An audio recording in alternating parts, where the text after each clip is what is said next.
어둠과 빛. 성도의 힘이 아니라 무슨 힘이에요? 빛의 힘이에요. 빛.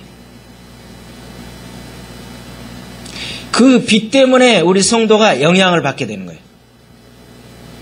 그래서 우리가 누구하고 있느냐에 따라서 영향을 굉장히 많이 받죠. 그래서 이 믿는 성도는 이웃에 대한 태도가 달라요. 함부로 할 수 있어요? 없어요? 할 수가 없어요. 모든 사람하고 관계 속에서 누구를 생각합니까? 주님을, 하나님의 형상으로 생각하기 때문에 함부로 할 수가 없다는 거죠. 이게 누구예요? 하나님의 자녀여 참 백성의 모습이에요. 빛의 열매는 어떻게 나타납니까? 모든 착함과 의로움이라고 그랬어요. 그리고 진실함이라고 그랬어요. 그러면 나는 빛의 자녀냐 아니냐? 그거를 어떻게 해요? 오늘 성경도 모든 착함, 의로움, 진실함이 있다 그러면 나는 누구죠? 하나님의 자녀예요. 이게 없다. 조금 생각을 해봐야 돼요. 우리는 빛이에요. 빛의 자녀이기 때문에 무슨 열매가 있어야 돼요? 빛의 열매를 맺어야 돼요. 그래서 우리 스스로 한번 물어봐야 돼요. 나는 하나님의 자녀 맞습니까? 하나님의 자녀 맞습니까? 신앙이라는 게 뭐예요? 하나님의 성품을 닮아가는 거예요. 주님의 성품을 닮아가는 거예요. 그래서 세상 사람들이 우리를 보는 관점이 완전히 틀립니다. 세상 사람들이 항상 뭐라고 우리에게 이야기합니까? 예수 믿는 사람이 똑같아. 예수 믿는 사람 왜 그래? 그렇게 이야기합니다. 왜 그러죠?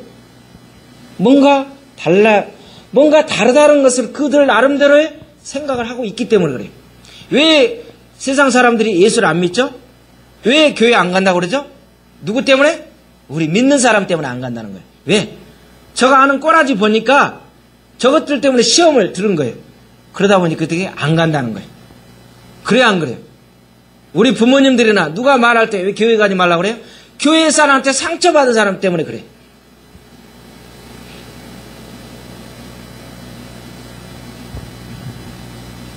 그런데 오늘 초대교회의 모습은 어떻게 되느냐? 섬김과 희생과 나눔이 있었던 것을 보게 됩니다. 많은 사람들이 외형적인 결과, 즉 섬기고 희생하고 나누는 행동만 바라보고 우리도 이것을 따라가고자 하는 거예요. 그런데 그 결과를 봐야 돼요.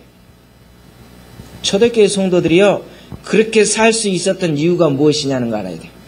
어떻게 이렇게 살 수가 있었느냐? 무엇 때문에 살 수 있었어요? 그들의 뿌리가 확실했기 때문에. 무슨 뿌리였어요? 부활 신앙의 뿌리를 가지고 있었어요. 우리가 바로 알아야 돼요. 믿음 생활하는데 어떤 뿌리가 있어야 되느냐? 뿌리가 없으면 어느 날 잘 생활하는 것 같아요. 믿음 생활 잘하는 것 같은데 어느 날 어떻게 돼요? 갑자기 안 보이는 경우가 있어요. 뿌리가 중요해요. 뿌리. 우리 신앙생활 할 때 어디에다 내가 뿌리를 내리느냐가 굉장히 중요하다니까요. 이상한 곳에다 뿌리를 내리면 이상한 곳을 내가 닮아가게 돼 있어요. 여러분은 아무 데나 할 수가 없어요. 우리는 무슨 신앙이 있어야 돼요? 부활 신앙의 뿌리를 내려야 돼요. 그래서 오늘 33절을 보니까 사도들이 큰 권능으로 주 예수의 부활을 증언하니 무리가 어떻게 됐어요? 무리가 큰 은혜를 입었더라고 이야기합니다. 부활을 증거하니까 큰 은혜를 입은 거예요. 다른 이야기를 한 것이 아니에요. 그냥 은혜를 입은 것이 아니라 큰 은혜를 입었더라는 거예요. 저와 여러분은 이 시간에 무슨 은혜를 입어야 돼요? 큰 은혜를 입으셔야 돼요. 무슨 말씀이에요 이게? 생활 속에서 재물을 아끼는 마음이 사라지니까 메시지가 힘이 생겼다는 거예요. 사도들이 큰 권능으로 주 예수 그리스도를 부활하고 증거하니까 무리가 큰 은혜를 입었다는 거예요. 우리가요 예수 그리스도의 부활이 없으면 은혜를 입을 수가 없어요. 주님이 우리의 죄를 대속해서 십자가에서 죽으셨기 때문에 죽으시고 사흘 만에 다시 살아나셨기 때문에 우리에게 뭐가 오는 거예요? 은혜가 임한 것입니다. 하나님께로부터 온 은혜를 받으셔야 돼요. 여러분 하나님의 은혜를 지금도 받고 계십니까? 아멘?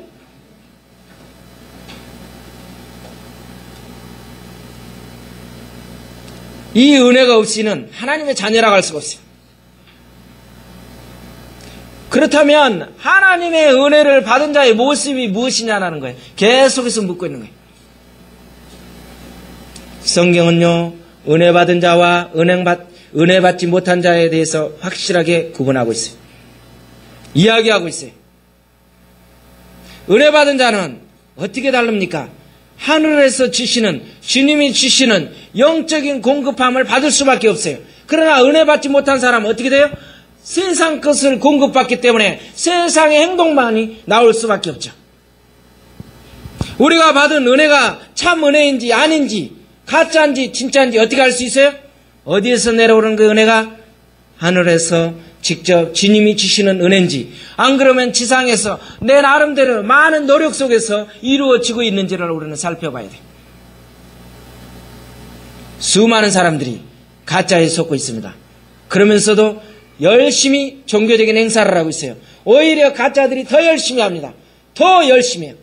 한번 보세요. 얼마나 열심인지. 그 열심을 우리가 따라갈 수가 없어요. 내 육신의 방법으로 종교 생활을 하고 있는 것이 아닌지 한번 생각해 봐야 돼요. 우리는 종교 생활을 해서는 안 된다고 그랬어요. 무슨 생활을 해야 돼요? 믿음 생활, 신앙 생활을 하셔야 돼요. 교회 다니고 예수를 믿는다고 하면서도 삶에서 변화가 일어나지 않는 사람은 어떻게 됩니까? 어느 날 갑자기 사람들을 통해서 낙심할 때 자기도 낙심합니다. 남들 넘어질 때 자기도 넘어집니다. 남들 타협할 때 자기도 타협하게 됩니다. 그 이유가 뭐냐는 거예요. 의지가 약해서가 아니라 근본적으로 뭐가 없기 때문에? 부활의 신앙이 없기 때문에 그래요. 부활의 신앙이 있으면 현재의 삶이 달라질 수밖에 없어요. 우리는 이 땅에서만 사는 것이 목적이 아니라 이후에 어떻게 살아가느냐가 굉장히 중요해요. 많은 사람이, 우리 신앙인들이 지금 현세에 살아가는 것은 막 살아도 나중에 결과론적으로 천국만 가면 되지라고 생각해요. 아닙니다. 우리는 지금 현 상황이 바로 천국이 되어야 돼요. 내 삶이 그렇게 되어 있지 않으면, 누리지 못하면 참으로 불행하다는 거예요.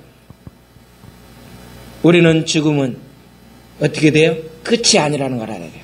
우리의 죽음은 뭐가 돼요? 부활이에요. 부활. 우리도 예수님처럼 살아납니다. 아멘. 천국에 소망이 있어요. 죽으면 끝이라고 생각하는 사람은 이 땅에 반드시 뭘 갖게 돼 있어요? 애착을 가져요. 왜? 이거 죽으면 안 되니까 어떻게든 바둥바둥 어떻게든 잘 살아보려고 그래요. 그런데 우리는 뭐가 소망이 있어요? 하늘의 소망을 뒀기 때문에 이 땅에서 바둥바둥 어떻게 누리고 그게 아니라는 거예요.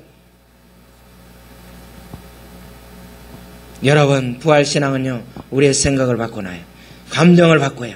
말과 행동이 바뀌어요. 나중에 그들의 경제생활까지 모든 것까지 다 바뀌게 만드는 것이 부활의 신앙이라는 거예요. 은혜 받은 자는 뭐가 되기를 힘쓰게 됩니까? 하나가 되는 거예요. 은혜 받은 자는 둘이 아니에요. 하나예요. 하나. 하나예요. 하나. 오늘 32절을 보니까 믿는 무리가 한 마음과 한 뜻이 되어서 모든 물건을 서로 통용하고 자기 재물을 조금이라도 자기 것이라 하는 이가 하나도 없더라. 저는요, 오늘 이 사도행전 오늘 주일 말씀을 준비하면서 상당히 좀 신경 쓰이는 부분도 있어요. 왜? 예수 믿는 사람들이 가장 부담 가는 내용이 어딜까요? 오늘 내용이에요. 왜? 뭐 달라갈까봐. 잘 생각해 보세요. 믿는 무리가 한 마음과 한 뜻이 되어서 모든 물건을 서로 통용하고 자기 재물을 조금이라도 자기 것이라 하는 이가 하나도 없더라. 여러분, 지금 자기의 것을 자기 것이라 하나도 할 사람이 여러분 다 내놓으세요. 그러면 어떻게 되겠어요? 부담 가는 내용이에요. 부담 가는 내용. 부담 가요 안 가요? 여러분 솔직히 말해서 유아실 부담 가요 안 가요? 웃으시죠? 한 마음과 한 뜻이 되어서 이것은 참으로 쉬운 일이 아니에요. 여러분 한 마음과 한 뜻이 되었다는 거 쉽게 생각하면 안 돼요. 왜냐하면 서너 명이 한 마음과 한 뜻이 되는 것은 쉬워요. 우리 이렇게 하늘교회처럼 또 두세 사람 있는데 이런 사람이 소수일 때는 한 마음이 될 수 있다니까요. 여러분 부부도 요즘 한 마음이 안 돼요. 자녀하고도 한 마음 되기 힘들어요. 그런데요, 오늘 이 구절은 여러분 한두 사람으로 보면 안 돼요. 믿는 무리가 한 뜻이 되었다고 그랬어요. 한 마음이. 지금 이때 대략 몇 명 정도 됐을까요, 여러분? 인원이. 몇 명 정도 됐을까요? 베드로가 설교했더니 믿는 무리가 몇 명이었다? 3,000명이 넘었어요. 그쵸? 3,000명. 그러면 여기에 다 해서 다른 사람 막 숫자적으로 나오는데 많은 신학자들이 이야기합니다. 대략 10,000명 이상이 됐을 것이다. 10,000명이 지금 어떤 마음이 됐어요? 한 마음이 됐다니까. 한 마음이. 여기는 어디에서나 가능해요? 한 마음이 될 수 있는 거는 공산주의에서나 가능합니다. 맞아요, 틀려요? 공산주의에서. 그래서 많은 또 신학자들이 이야기합니다. 혹시 교회의 이런 부분이 공산주의로 비유하고 있습니다. 여러분, 교회는 공산주의가 아니에요. 믿는 무리가 한 마음과 한 뜻이 되었다는 것은 믿는 무리가 누구냐라는 거예요. 몇 명이냐라는 거예요. 정확하게 알 수는 없지만 우리가 충분히 유추해서 근거를 알 수가 있다는 거예요. 오늘 2장 41절 보니까 베드로가 설교했더니 하루에 구원받는 등료가 숫자가 3,000명이나 되었다고 그랬어요. 47절에 말씀하기는 그 믿는 무리들이 날마다 더해갔다고 그랬어요. 날마다 더해갔다고 그랬어요. 교제하고 기도하고 날마다 하나님을 찬양했더니 벌써 어떻게 돼요? 수일이 지났어요. 숫자가 몇 명이냐고요? 한두 명이냐고요? 여러분, 10,000명이 됐든 몇천 명이 됐든 그게 문제가 아니라 하나님께서는 오늘 여기서 말씀하고 있는 것은 뭐냐? 지금 한 마음과 한 뜻이 되었다는 것을 강조하고 있다는 거 여러분들이 기억하시기 바라요. 그러면 우리가 이 자리에 앉아 있는데 한 마음과 한 뜻이 되고 있느냐는 걸 생각해 보세요. 아니, 그것을 떠나서 우리의 가정이, 우리 지금 부부 사이에 한 마음과 한 뜻이 되고 있느냐라고 생각해 보세요. 심각하게 한번 생각해 봐야 돼요. 우리는 늘 하나됨을, 그러면 무엇을 생각하면 획일적인 하나됨을 생각한다는 거예요. 모두가 함께 행동해야 된다는 것을 생각하고 있어요. 우리가 생각하는 하나됨을요, 개성을 무시하고 인위적인 통일적으로 규격봉투, 어떤 붕어빵 찍듯이 그게 하나로 뭐 어떤 기계적인 걸로 하나로 생각하면 안 돼요. 여러분, 요즘에 현대 교회 지금 집에 가보면 뭐예요? 다 나름대로 다 비슷해요. 그쵸? 인스턴트 식품이다 다 비슷해요. 먹는 거 다 비슷해요. 이런 획일적인 하나가 된 걸 말하는 것이 아니에요. 그런데 오늘 말하는 것은 다른 사람이 나와 다르게 행동하는 것을 참지 못하는 거예요. 획일적이게 하나가 되는 것은, 공산주의처럼 하나가 되는 것은 다른 사람과 나와 다름이 인정이 힘들다는 거예요. 그래야 안 그래요, 우리가? 이것은 하나가 아니에요. 저도 마찬가지예요. 제가 가지고 있는 그런 생각 너무도 확실하기 때문에 틀리면 어떻게 되죠? 분내고 짜증내고 어떻게 저럴 수 있지? 이렇게 말합니까, 안 합니까? 우리 믿는 사람은 더 그런 경우가 많아요. 왜? 진리라는 것 때문에 보지를 못해요. 옷도 똑같이 입어야 돼요. 머리 스타일도 똑같아야 돼요. 밥 먹는 것도 비슷해야 돼요. 그래야 안 그래요? 저도 이해하기 힘듭니다. 왜? 우리 아들이 머리를 볶아가지고 오면은 이해가 안 되죠.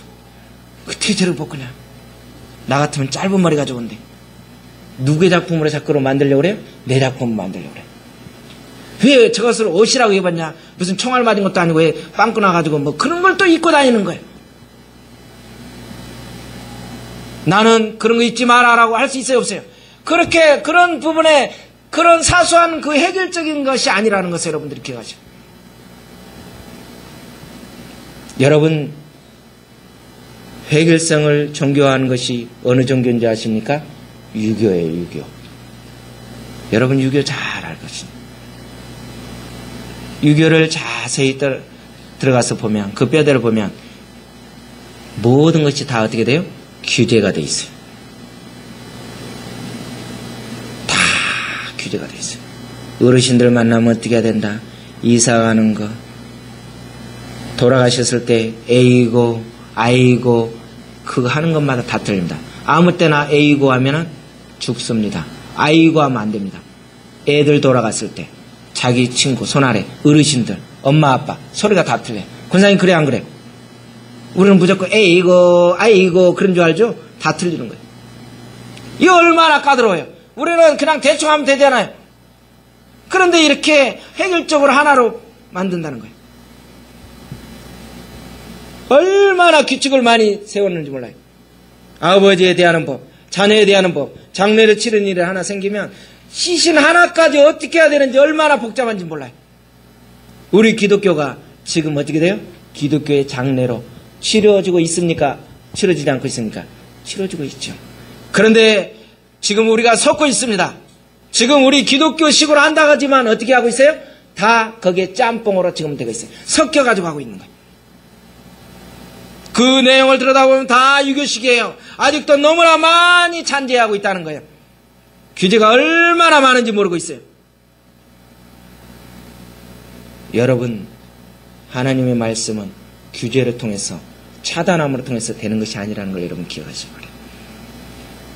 이것을 최초로 증명한 책이 뭐예요? 여기서 여러분 많이 들었죠? 몇 년 전에 떴던 거. 누가 죽어야 뭐가 산다? 공자가 어떻게 해야 된다? 공자가 죽어야 나라가 산다. 책 읽어보세요. 책 사기 힘드시면 저한테 이야기하십시오. 제가 빌려드리겠습니다. 다 한 번씩. 우리는 우리의 현 상황을 점검할 수 있어야 돼요. 무엇이 잘못되고 있는가, 무엇이 좋은가 분별할 줄 알아야 돼요. 어느 것이 성경적인지 어떤 것이 비성경적인지 살필 수가 있어야 된다는 거예요.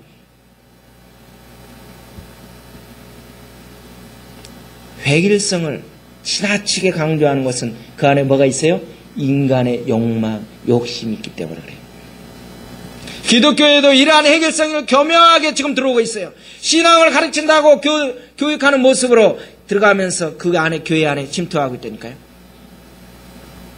완전히 다릅니다. 겉으로는 비슷한 것 같아요. 둘이 친한 것 같아요. 그런데요, 나중에 직접 들어가서 보면 틀립니다. 왜 2단입니까?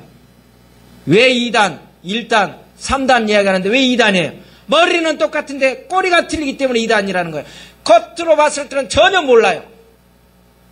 우리 사역자들도 구분하기 힘들어요. 끝이 틀려요, 끝이. 전혀 하다가 없어요, 처음에 보면. 아무런 느낌 몰라요. 다 비슷해요. 뭐 뿔 달렸어요? 난 2단이다. 그러면은, 뿔 달렸구나, 이렇게 하는데, 그게 아니라는 거예요. 여러분, 어느 기도원에 갔더니 아주 신령한 기도원 원장님이 계십니다. 맞지요? 내 병을 낫게 해주십니다. 내 앞길을 기도해주고 애원해줍니다. 착착 잘 맞춰줍니다. 거기 갔다 온 다음부터 무슨 일만 생기면 어떻게 됩니까?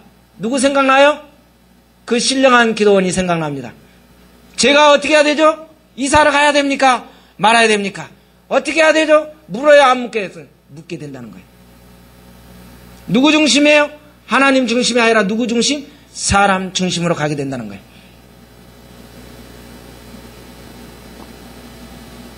소위 신령한 목사님이 계신 교회에 가보십시오. 교인들은요, 그 영적인 권위에 꽁꽁 매어서 해결해야 되고 마는 거예요. 강대산 사는 목사의 말 한마디가 하나님의 말입니다. 이것이 잘못된 것입니다. 목사도 실수할 수 있어요. 제자교육은 또 어때요? 신비주의와 제자교육, 복음주의가 완전히 다릅니다. 우리 학생은 리더를 영향을 받게 될 수 있어요. 리더가 시키는 대로만 해야 돼요. 노라고 안 돼요. 반대는 절대 안 돼요. 리더와 함께 모든 것을 상의해야 돼요. 그래야 안 그래요? 이 제자교육이에요. 아니, 우리도 지금 뭐 하고 있어요? 두 날개도 마찬가지예요. 자칫 잘못하면 다 이런 식으로 가는 거예요. 그래서 위험 요소가 너무 많다는 거예요. 알파 코스고 뭐가 안에 다 지금 뭐예요? 제재를 하면서 문제되게 하잖아요. 율법주의는요, 우리 모두가 똑같이 행해야 된다고 이야기하고 있어요.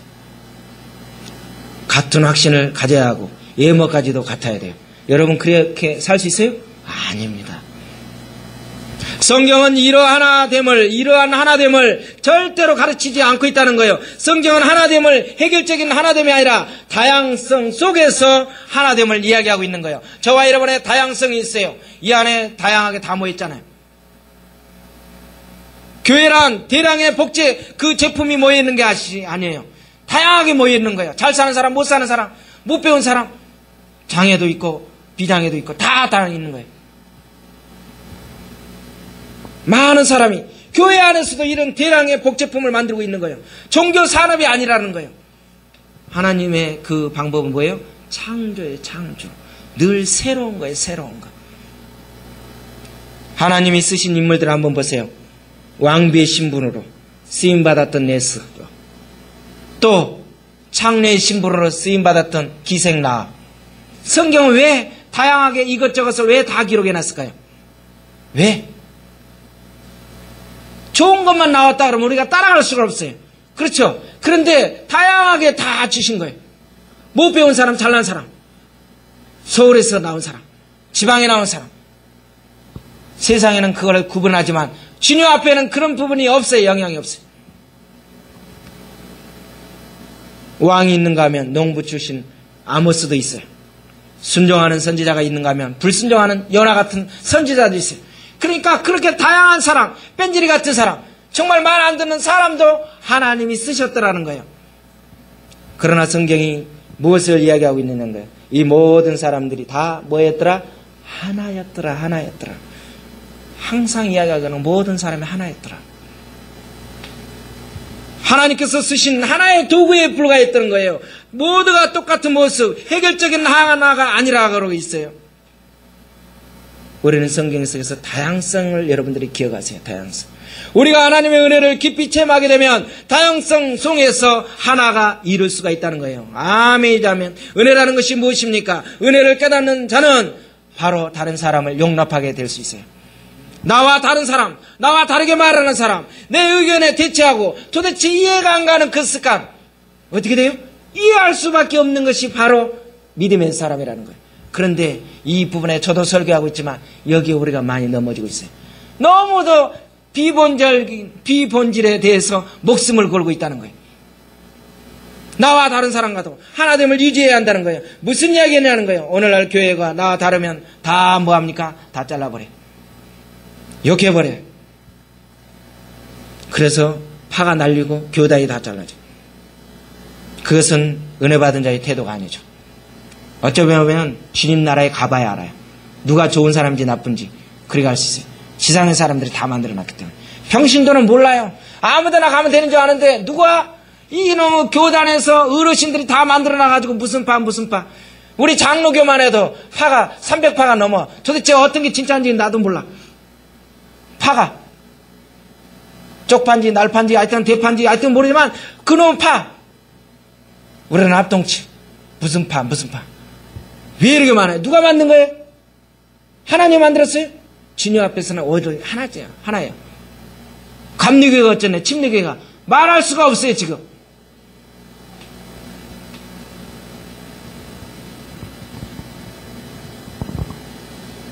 우리는 너무나도 쓸데없는 것 때문에 서로 정죄하다 보니까 우리가 누구의 도구로 쓰임받고 있어요? 사단의 도구로 쓰임받고 있어요. 아쉽게도. 사단한테 놀아나고 있는 거예요, 우리가. 참 본질 때문에 싸움을 하는 교회는 몇 교회가 있냐는 거예요.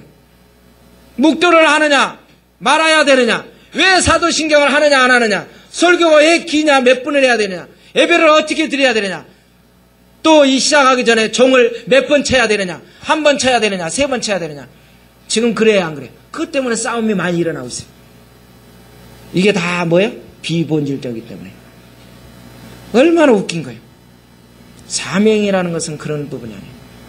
아픔이에요. 같은 아픔을 가지고 사람을 위로하는 거예요. 부담감이 사명이에요. 부담감이. 어떤 것에 부담을 갖게 되는 거예요. 여러분. 말씀을 들을 때 부담이 간다고 그랬죠. 더 가진 것이 사명이에요. 왜 하나님께서 더 주셨느냐는 거예요. 왜요? 나눠주라고 주신 거예요. 하나님께서 그렇게 일하시는 거예요. 하나님께서 더 주신 것이 있다면 곧장 어떻게 돼요? 우리는 나누어 써야 돼요. 내가 가지고 있는 지혜, 내가 가지고 있는 힘, 어떻게 해요? 다른 사람에게 힘을 주세요. 은혜 받은 자의 특징은 은혜, 믿음의 행함이 따른다고 그랬어요. 기독교의 가장 큰 적이 안에 있습니다. 그게 뭐예요? 머리로만 안다는 거예요. 우리가 너무 머리로 많이 잘 알고 있어요. 지금 제가 말하고 있는 내용이 여러분은 모르는 내용이 아니에요. 너무도 우리는 잘 알고 있어요. 수십 년 동안 교회를 다녔기 때문에. 그런데 우리는 뭐와 상관이 없어요? 우리의 삶과는 전혀 상관이 없는 입으로는 믿습니다. 아멘. 이렇게 이야기하지만 말뿐이에요. 삶의 변화를 가져오지 못하기 때문에 그래서 교회에서는 감사하다가도 집에 가서는 뭐 되죠? 불평하게 되는 거예요. 교회에서는 아멘해요. 할렐루야 찬양합니다. 그런데 집에 갔더니 바로 집 문 열자마자 누가 대기하고 있어요? 신랑이나 누가 옆에 사람 보면 저 사단아 내 뒤로 물러가라 그러면서 다 그렇게 보이는 거예요. 교회와 앉아있는 자체가 신앙이라고 생각하시면 안 돼요. 여러분 이 자리에 앉아있는 자체가 신앙이라고 생각하시면 안 돼요.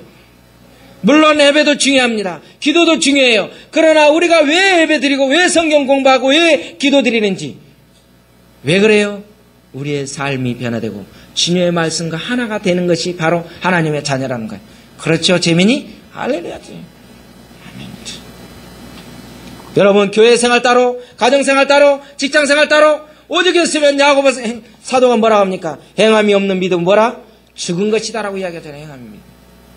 여기에 믿는 무리가 있어요. 이 믿는 무리의 삶이 어땠냐는 거예요. 신앙인으로서 바랄 수 있는 가장 이상적인 가슴 뭉클한 그 내용이 오늘 본문에서 이야기 나오고 있어요.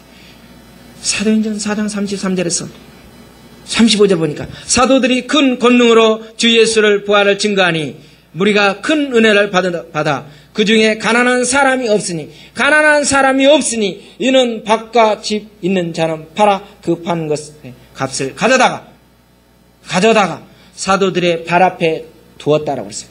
그런데 그들이 각 사람의 뭐를 따라? 필요를 따라 나누어 줬더라. 공정하게 잘 했던 거예요. 사도 앞에. 여러분 사도 앞에 괜히 이들이 어떻게 갖다 놓겠어요? 사도들이 투명하지 않으면 갖다 놓을 수가 없어요. 이들에게 믿음의 아름다운 행위가 따르고 있어요. 믿음이 있고 행위가 있었어요. 심지어 경제 행위까지도 신앙의 지배를 받았다고 본문을 강조하고 있어요. 이것이 은혜 받고 증거예요. 은혜 받은 자는 하나 되기를 힘쓸 뿐만 아니라 믿음에 바로 뭐가 나와야? 행동이 따를 수밖에 없는 거예요. 부활의 신앙은 강제적이 아니에요.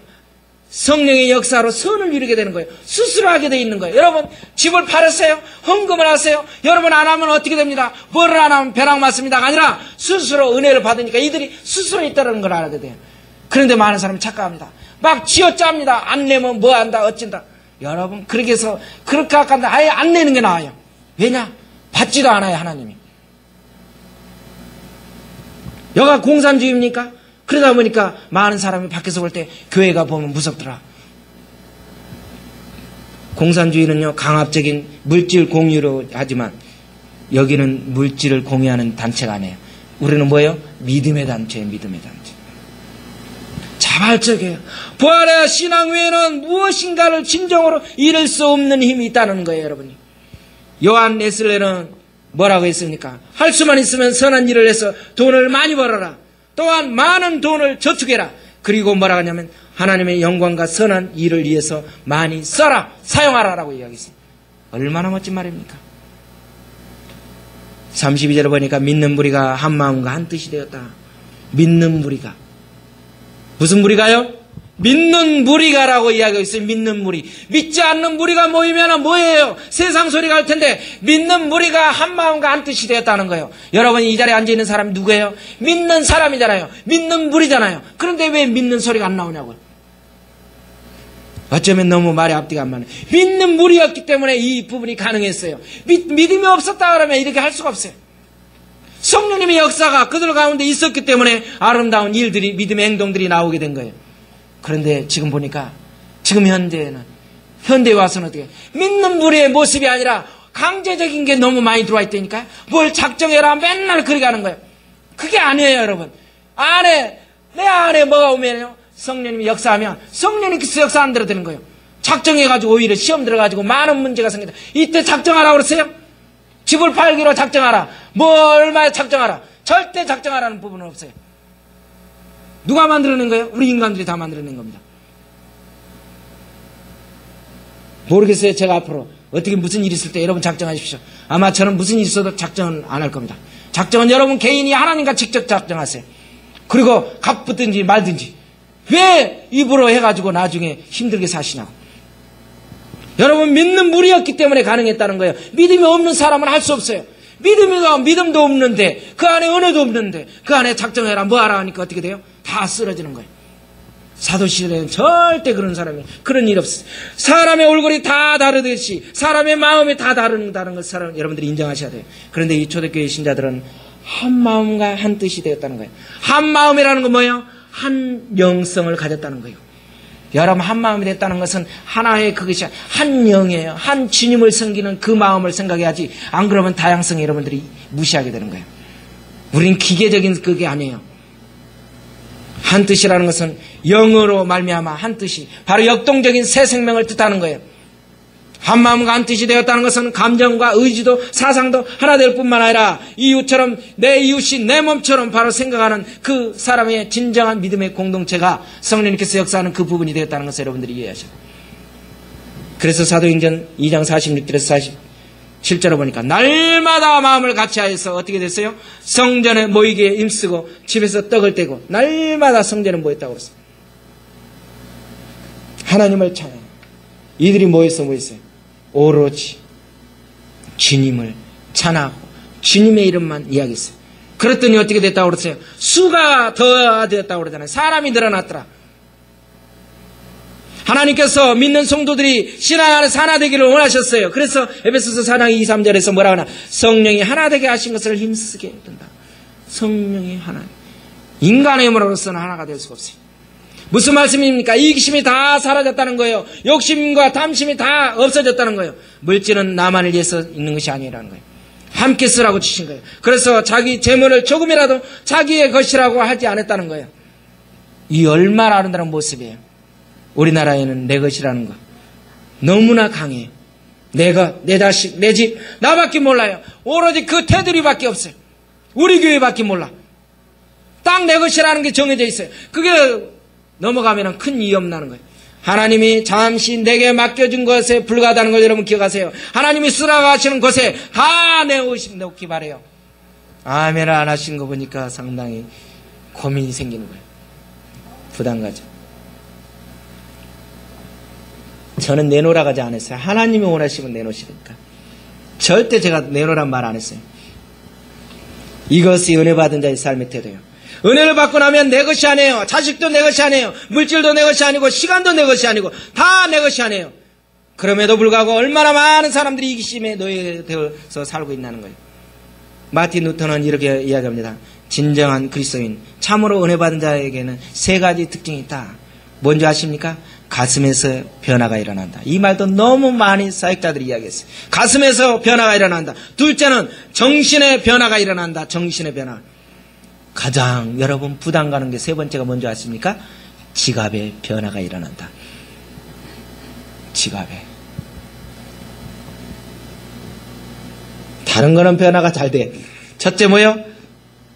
가슴까지, 정신까지 돼. 세 번째는 차라리 없었으면 하는 게 되죠. 성경에서 700번 이상이 재물에 대해서 말씀하고 있어요. 예수님도 재물을 강조하고 있어요. 왜 그러냐는 거예요. 돈 가치가 중요해서입니까? 아닙니다. 돈에 대한 우리의 태도가 어떻게 돼야 되느냐, 물질의 그 태도에 대해서 이야기를 하고 있는 거예요. 우리가 이걸 성숙하지 않으면 잘 오해하게 되는 거예요. 정말 나 자신이 하나님 은혜를 받으셨습니까? 그렇다면 간단한 방법이 하나 있습니다. 자신의 수입의 몇 프로가 다른 사람을 위해서, 내 이웃을 위해서, 어려운 사람을 위해서 사용하고 있느냐를 여러분 생각하세요. 사도행전 4장 32절을 보니까 자기 재물을 조금이라도 자기 것이라 하는 이가 뭐가 없더라? 하는 이가 누가 없더라? 하나도 없더라. 하나도. 지금 몇 명이 모였다고요? 두 사람이? 수천 명이 모였어요. 거의 숫자로 확실하게 말할 수 없지만 대단하잖아요. 이게 누가 한 거예요? 믿는 무리였기 때문에, 바로 그 부활 신앙을 체험했기 때문에 그런 거예요. 그런데 이런 사건들이 생겼던 거기에 하나의 원인이 있었는데 누구 때문에 그런 영향이 있었을까요? 오늘 보니까 36절에 37절을 보니까 바나바의 영향이 있었어요. 바나바의 영향이 있었어요. 36절 보니까 구브로에서 난 네이족 사람이 있으니 이름은 요셉이라 사도들이 일컬어 바나바라, 번역하면 이로의 아들이라 하니 그가 밭이 있음에 팔아 그 값을 가지고 사도들의 발 앞에 두니라. 바나바는 뭐라고 그랬어요? 위로자예요. 권면자예요. 초대교회에는 바나바와 같이 자신의 이름보다 주님의 이름의 교회를 위해서 헌신한 사람이 있었기 때문에 역사가 일어난 거예요. 이 바나바가 없었다면요, 선교사역은 이루어지기 힘들었어요. 바나바가 누구하고 같이 했던 사람이요? 사도 바울과 같이 했던 사람. 바로 그 사람입니다. 놀라운 사람이잖아요. 평신도 했어요. 우리가 많이 쓰느냐 안 쓰느냐가 문제가 아니에요. 하나님 앞에서 내가 얼마나 가지고 있느냐가 문제가 아니라 어떤 사람이 누가 하느냐에 따라서 움직이게 되는 거예요. 바나바는요, 선교사 중에 제 첫 번째 선교사예요. 바나바와 바울이 세계 선교의 역사적인 첫 번째 첫 선교사였어요. 거기에 주역이 됐던 사람이에요. 하나님의 은혜를 받으셨습니까? 정말 하나님의 은혜를 받았다면 오늘 말씀을 우리는 기억해야 돼요. 뭐 하기 힘써야 돼요? 하나 되기 힘써야 돼요. 믿음을 따라서 뭐 해야 돼요? 행동해야 돼요. 그리고 우리 마음속에 뭐가 사라지게 돼 있어요? 이기심이 내 것이라는 게 없어요. 나의 재물이 하나님의 도구로, 나의 재능이, 나의 시간이 아니라 주님의 것으로 여러분 드려지기를 바라요. 이번 명절에 여러분이 정말 하나님의 관점에서 모든 사람을 대하시기를 바라요. 나와 다름이, 영적으로 충돌이 생길 때 여러분이 그들을 어떻게 봐야 돼요? 항상 영적인 상황으로 보세요. 안 그러면 우리는 힘듭니다. 오늘 여기서 말한 것처럼 하나됨이, 믿는 무리처럼, 믿는 사람처럼, 신앙의 사람처럼